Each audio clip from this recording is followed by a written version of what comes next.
కుషానుల గొప్పతనాన్ని గురించి ఇవాళ మనం తెలుసుకున్నాం. అసలు ఈ కుషానులు ఎవరు? భారతదేశంలో కుషానులు ఎప్పుడు పరిపాలనకు వచ్చారు? వాళ్ళ యొక్క గొప్పతనం ఏంటి? కుషాణ రాజుల్లో అతి ప్రాముఖ్యత పొందినటువంటి చక్రవర్తి ఎవరు? ఇలాంటివన్నీ కూడా ఈరోజు మనం చూసుకుందాం. ఈ కుషానులు యూచి తెగకు చెందినవాడు. కుషానులట యూచి తెగకు చెందినవారు. వీళ్ళు మొదట చైనా సరిహద్దుల్లో ఉండేవాళ్ళట.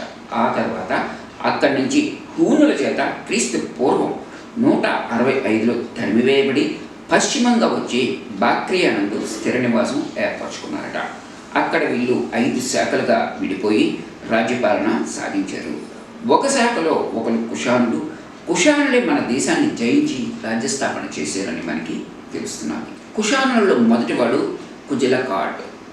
క్రీస్తు శకం 1565 ఇతడు మిగిలిన 4 యూచి శాఖలను జయించి కుషాను సామ్రాజ్యాన్ని స్థాపించాడని తెలుస్తున్నది. ఆ తర్వాత ఇతడు ఆఫ్ఘనిస్తాన్లోని పార్టీలను గ్రీకులను ఓడించి తన సామ్రాజ్యాన్ని సింధు నది వరకు వ్యాప్తి చేశాడట. కుజుని తరువాత రాజైన వీమకాట్ ఫైసిస్ క్రీస్తు శకం 65 నుంచి 75 వరకు ఇతని పరిపాలన సాగిందట. శకులను ఓడించి కుషానుల అధికారాన్ని మాల్వా వరకు విస్తరించినట్టుగా ఇతను చేశాడట. తర్వాత వచ్చినవాడు కనిష్కుడు. వీమకాట్ ఫైసిస్ తరువాత రాజ్యానికి వచ్చినవాడు కనిష్కుడు. ఈ కనిష్కుడు కుషాను చక్రవర్తుల్లో కల్లా గొప్పవాడు. కుషానుడి పేరు రాగానే ముందు మనకు గుర్తు వచ్చేది కనిష్కుడే అన్నమాట. కనిష్కుడు కుషాను చక్రవర్తుల్లో అగ్రగణ్యుడు. కనిష్కుని పరిపాలనా కాలం గురించి మనం ఆలోచిస్తే క్రీస్తు శకం 76 సంవత్సరాల నుంచి కనిష్కుడు సింహాసనం అధిష్ఠించాడు. సుప్రసిద్ధమైన శాలివాహన శకాన్ని ప్రారంభించడం కూడా అనేక మంది చరిత్రకారులకి మనకి చెప్పడం జరుగుతున్నది. ఇతని విజయాల గురించి చూసుకుంటే కనిష్కుడు గొప్ప విజేత. మొదటిలో పార్టీలని ఓడించాడట. ఆ తర్వాత ఎగువ సింధు రాష్ట్రాన్ని కాశ్మీర్లో ఓడించడం జరిగిందట. తూర్పున మగధ వరకు సామ్రాజ్యాన్ని విస్తరించాడట. అయినప్పటికీ కూడా దిగ్విజయాలతో ప్రముఖమైనది చైనా దండయాత్ర. పామీరు పీఠభూమి మీదుగా చైనాపై దండెత్తి చైనీయులను ఓడించి కాఫ్గర్, భూటాన్, జార్ఖండ్లను ఆక్రమించాడట. ఇంకా సామ్రాజ్య విస్తీర్ణం గురించి చూసుకుంటే ఇలాంటి విజయ యాత్రల వలన కనిష్కుడి సామ్రాజ్యం తూర్పున బీహార్ నుంచి పశ్చిమాన బాక్ట్రియా వరకు, ఉత్తరాన భూటాన్ నుంచి దక్షిణాన నర్మదా నది వరకు వ్యాపించిందట. ఈ విశాల సామ్రాజ్యాన్ని పురుషపురము లేక పిషావర్ రాజధాని అని మనం చెప్పుకుంటాము. కనిష్కుడు దేవపుత్ర, సీజర్ అనే బిరుదులను కూడా ధరించాడట. తర్వాత మత విధానము. కనిష్కుడు దేశీయుడై ఉన్నప్పటికీ కూడా భారతీయ సంస్కృతి ప్రభావానికి లోని దాన్ని అభివృద్ధికి చాలా కృషి చేశాడట. తన పూర్వీకులాగే ఇతను మొదట శైవమత అభిమాని అయినప్పటికీ కూడా అశ్వఘోషుడు అనే బౌద్ధ పండితుడి ప్రోత్సాహం వల్ల బౌద్ధ మతాన్ని స్వీకరించాడట.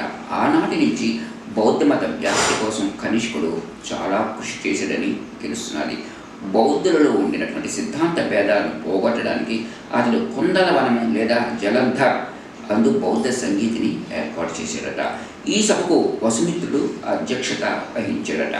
అశ్వఘోషుడు ఉపాధ్యక్షుడిగా కూడా వ్యవహరించాడట. ఈ సంగీతిలోనే బౌద్ధ మత సిద్ధాంతాలను సమన్వయపరిచి మహావిభాష శాస్త్రము అనేటువంటి ఒక గ్రంథాన్ని కూడా క్రోడీకరించడం జరిగిందట. ఈ సంగీతి అంటే బౌద్ధ మతం హీనయానము, మహాయానము అను 2 శాఖలుగా విడిపోయిందట. అందులో కనిష్కుడు మహాయాన మతాన్ని ఆదరించి దాని వ్యాప్తి కోసం విశేషంగా కృషి చేశాడు అని మనకి తెలుస్తున్నది. కశ్యపమంతకుడు బౌద్ధ భిక్షువు ద్వారా చైనా, టిబెట్లకు బౌద్ధ మతాన్ని వ్యాప్తి చేశాడట. బుద్ధులకు అనేక స్తూపాలు, విహారాలు కట్టించాడట. బౌద్ధులకు అనేక దాన ధర్మాలు కూడా చేశాడట. కనిష్కుడు బౌద్ధ మత అభిమాని అయినప్పటికీ కూడా పరమత సహనాన్ని కలిగి ఉండి ఇతరుల మతాలను సైతం ఆదరించాడు అని ఆయన నాణేలపై చిత్రించబడిన హైందవ, గ్రీకు, పారసీక దేవతల ప్రతిమలే నిదర్శనంగా మనకి ఈ రోజుకి కూడా కనబడుతున్నాయి. అంతేకాకుండా ఇతను పరమత సహనాన్ని కూడా అవలంబించాడని మనకి తెలుస్తున్నది.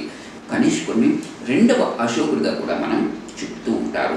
ఈ పోలిక శైలినే కాదు అని కూడా అంటారు. ఎందుకంటే అశోకుడికి కనిష్కుడికి అనేకమైనటువంటి తేడాలు ఉన్నాయని తెలుస్తున్నది. అశోకుడి గురించి చూసుకుంటే అశోకుడు యుద్ధాన్ని వదిలేసి బౌద్ధ మతాన్ని స్వీకరించి ధర్మ విజేతగా జీవితాన్ని చాలించాడు. కానీ కనిష్కుడు బౌద్ధ మతం స్వీకరించిన దగ్గర నుంచి యుద్ధాలను వదిలిక సామ్రాజ్యకాంక్షాపరుడై జీవితమంతా కూడా యుద్ధాలు చేసి యుద్ధ విజేతగా కూడా నిలబడ్డాడని తెలుస్తున్నది. తర్వాత హిందువుడు హీనయాన మతస్థుడు, కనిష్కుడు మహాయాన మతస్థుడు. అశోకుడు బౌద్ధ మతాన్ని స్వీకరించి దాని ద్వారా ఈ మానవాళిని నివృత్తి చేయాలని అనుకున్నాడు. కానీ కనిష్కుడు కేవలం రాజకీయ స్వప్రయోజనాలను ఆశించి, అంటే తన రాజ్య సుస్థిరకు బౌద్ధ మతాన్ని స్వీకరించాలని అతను అనుకున్నాడు. అశోకుడు విశ్వశాంతి దూత, విశ్వ మానవ కళ్యాణమే ఆయన ధ్యేయం. ఇలాంటి విశాల దృక్పథాలన్నీ కూడా కనిష్కుల్లో మచ్చుకైనా సరే కనిపించవని మనకి ఈ ఆధారాల ద్వారా తెలుస్తూ ఉన్నది. కాబట్టి కనిష్కుడిని అశోకుడితో పోల్చడం అశోకుడి యొక్క వ్యక్తిత్వానికి, ఆయన కీర్తి ప్రతిష్టలకు ఒక కలంకాన్ని తీసుకురావడమే అవుతుందని కొంతమంది చరిత్రకారులు అయితే చెప్తూ ఉన్నారు. తర్వాత భవన నిర్మాత, కనిష్కుడు గొప్ప భవన నిర్మాత. ఆయన అనేక బౌద్ధ స్తూపాలని, బౌద్ధ విహారాలని కూడా కట్టించాడట. కాశ్మీర్లో కనిష్కపురాన్ని నిర్మించాడట. తన రాజధాని అయినటువంటి పురుషపురంలో 400 అడుగుల ఎత్తుతో కొయ్యతో ఒక గోపురాన్ని నిర్మించి అందులో నిలువెత్తు బుద్ధ విగ్రహ ప్రతిమను కూడా ప్రతిష్ఠించడం జరిగిందట. ఇంకా భాషా సేవ. కనిష్కుడు సాహిత్య ప్రియుడు. ఈయన అనేక మంది కవులను, విద్వాంసులను పోషించాడట. వాళ్ళలో ముఖ్యమైన వాళ్ళు ఎవరు అని మనం ఆలోచించుకున్నట్టయితే, ఒకటి మహావిభాషా శాస్త్రాన్ని రచించినటువంటి వసుమిత్రుడు, 2 బుద్ధ చరిత్ర సౌందరనందనము రచించినటువంటి అశ్వఘోషుడు, గొప్ప కవి, నాటకకర్త, విమర్శకుడు. ఆచార్య నాగార్జునుడు ఈ కాలంలో వాడే అని కొంతమంది చరిత్రకారులు అయితే అంటూ ఉంటారు. పార్వుడు ఆయుర్వేదాచార్యుడైనటువంటి చరక సాహిత్య గ్రంథాన్ని కూడా ఈ కాలంలోనే రచించాడని చెప్తూ ఉంటారు. చరకుడు కనిష్కుడి ఆస్థానంలో ఉండి ఈ కాలంలోనే సంస్కృత భాషలో గ్రంథ రచన ఆరంభమైందని కూడా మనకి తెలుస్తున్నది. తర్వాత గాంధార శిల్పకళ. కనిష్కుడు శిల్పకళాభిమాని. ఆయన తన కాలంలో నూతన వికాసాలనే చేయాలి అనే ఆలోచనతో గాంధార శిల్పకళని వాడుకలోకి తీసుకొని వచ్చాడట. భారతీయ గ్రీకు శిల్పకళ సమ్మేళనమే గాంధార శిల్పకళ అంటారు. ఇందులో భారతీయ ఆధ్యాత్మిక చింతనకు గ్రీకు శిల్పకళ లక్షణాలు అంటే బలమైనటువంటి అంగశౌష్టము, ఉంగరాలు తిరిగినటువంటి జుట్టు, వాటి మీద చుట్టలుగా చుట్టి ఉన్నటువంటి లావైన కడురెప్పలు, ఇలాంటివన్నీ కూడా గాంధార శిల్పకళలో ఉంటాయి. గాంధార శిల్పకళ అంటే భారతీయ గ్రీకు శిల్పకళల సమ్మేళనమే గాంధార శిల్పకళ అని మనం తెలుసుకోవచ్చును.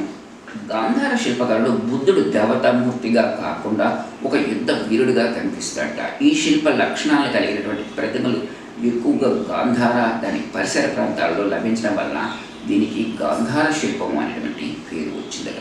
ఇంకా వర్తక వ్యాపారాలు. కనిష్కుడి కాలంలో భారతదేశానికి రోమ్, చైనా మొదలు విదేశాలతో వర్తక వ్యాపారాలు ఎక్కువగా సాగినట్టు కూడా తెలుస్తున్నది. పట్టుబట్టలు, సుగంధ ద్రవ్యాలు, ఔషధాలకు రోమ్కు ఎగుమతి చేయబడుతూ ఉండేవట. వీటికి బదులుగా రోమన్లు బంగారాన్ని చెల్లిస్తూ ఉండేవాళ్ళట. కనిష్కుని నాణ్యాలు చాలా వరకు బంగారు నాణ్యాలనే పోలి ఉండడానికి ఇది ఒక ముఖ్య కారణమని కూడా మనకి తెలుస్తున్నది. ఇలా సాహిత్య కళా రంగాలందు కనిష్కుని కాలము వైభవోపేతంగా ఉన్నది అని మనకి చరిత్ర ద్వారా తెలుస్తున్నది.